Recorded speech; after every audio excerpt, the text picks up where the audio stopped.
हे मित्रांनो तुम्हाला नमस्कार करतो. ओम श्री गणेश देवताय नमः. ओम श्री कुळदेवताय नमः. ओम श्री गुरुदेवताय नमः. ओम सर्व श्री इष्टलिंग देवताय नमः नमः. शिवशानात मित्रांनो, मी कडाप्पा परत एकदा आपल्या समोर हजर आहे. माझ्या धर्मकरम चॅनलमध्ये आपले सहर्ष स्वागत करीत आहे. मित्रांनो, पंचांगाच्या आत आपल्या समोर सादर करीत आहे. मित्रांनो, आज सोमवार दिनांक 22 जून 2026, शालिवान शके 1948 संवत्सर पराभव अयन उत्तर ऋतू ग्रीष्म मास निज ज्येष्ठ पक्ष शुक्ल तिथी. मित्रांनो, आजची अष्टमी तिथी आहे. दुपारी 3 वाजून 40 मिनिटानंतर नवमी तिथीला सुरुवात होईल. वार सोमवार आहे. नक्षत्र मित्रांनो उत्तरा फाल्गुनी नक्षत्र आहे. सकाळी 10 वाजून 22 मिनिटानंतर हस्त नक्षत्राला सुरुवात होईल. योग मित्रांनो व्यतिपात योग आहे.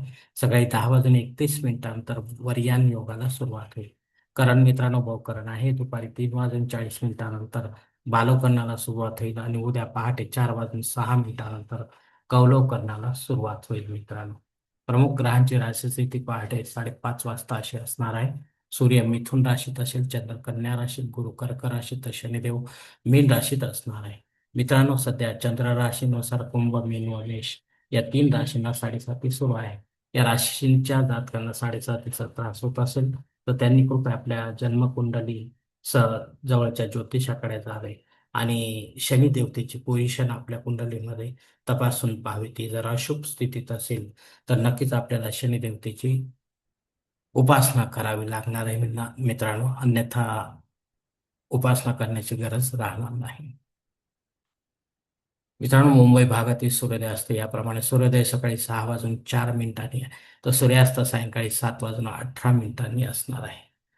मित्रांनो, या पंचांगाच्या आधारे आता आपण आजच्या पूजेसाठी लागणारा संकल्प सोडणार आहोत.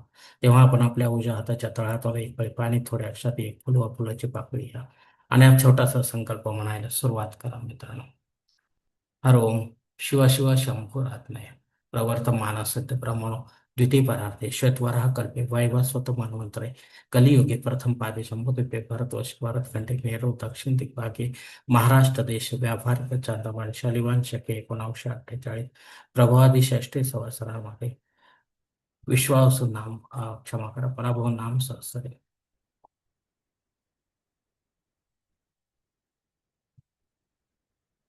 उत्तरायणे ग्रीष्म ऋतू निज ज्येष्ठ मासे शुक्ल पक्ष इंदू वासरी उत्तरा फाल्गुनी नक्षत्र व्यतिपात योग भाऊ करणे अष्टमी शुभती तो वीर गोत्रात उत्पन्न कडप्पा मोपात दुरितक्षेदार सुपार्वती पती परमेश्वर पित्यात विधिवत नित्य देवपूजा एवं इष्टलिंग पूजा करिष्ये. मित्रांनो, याच ठिकाणी हा संकल्प संपलेला आहे. तेव्हा आपण आपल्या उजव्या हाताच्या तळहातातील संकल्पाचे पाणी जवळच्या निर्मळाच्या तामणात सोडून द्या. मित्रांनो, या संकल्पाची वेळ मर्यादा सकाळी 10 वाजून 22 मिनिटांपर्यंत आहे. या वेळेनंतरही आपल्याला संकल्प सोडायचा असेल तर कृपा करून आपण वरील बदललेल्या पंचांगाचा आधार घ्यायचा, नवीन संकल्प तयार करायचा. त्या संकल्पात आपण करत असलेल्या धार्मिकतेचा उल्लेख अवश्य करायचा. तेव्हाच आपली धार्मिक सेवा संबंधित देवतांपर्यंत पोहोचेल आणि त्यांचे आशीर्वाद आपल्यापर्यंत पोहोचेल. आपले जीवन अधिक सुखमय घडेल. मित्रांनो, या निज ज्येष्ठ मासातील मुहूर्त आपल्याला हवे असतील तर कृपया या व्हिडिओ लिंकवर जाऊन ते पाहावे.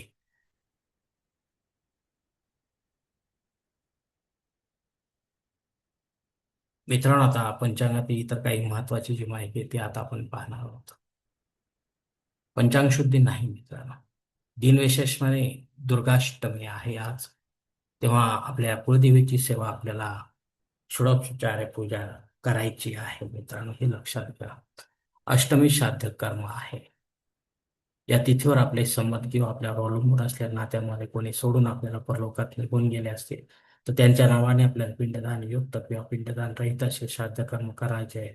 घरी करा किंवा तीर्थक्षेत्री करा, पण विधिवत करा आणि पंडिताच्या माध्यमातून करा.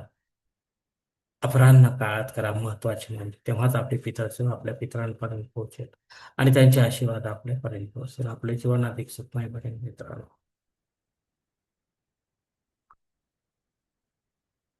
मित्रांनो, अग्नी पृथ्वीवर हजर आहे.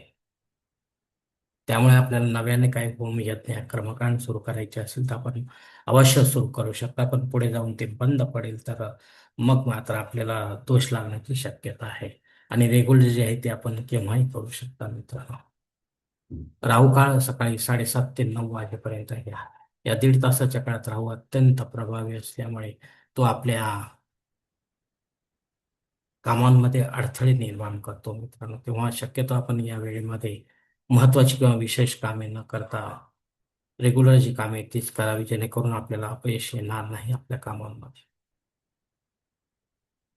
मित्रांनो, आजच्या पंचांगाची टीप अशी आहे की आपण जर आपल्या स्वधर्माचा देहधारी गुरु केला नसेल, तर त्रिमूर्ती ही श्री दत्तगुरूंना आपले गुरु मानावे. आपल्या देवघरात बसलेल्या स्थितीतील यांचा छोटा फोटो ठेवा. यांची रोज पंचोपचार पूजा करा आणि स्वजाती धर्माचा देहधारी गुरु आपण विधिवत केला असेल, तर यांच्या मूळ पादुका आपल्या देवघरात ठेवा.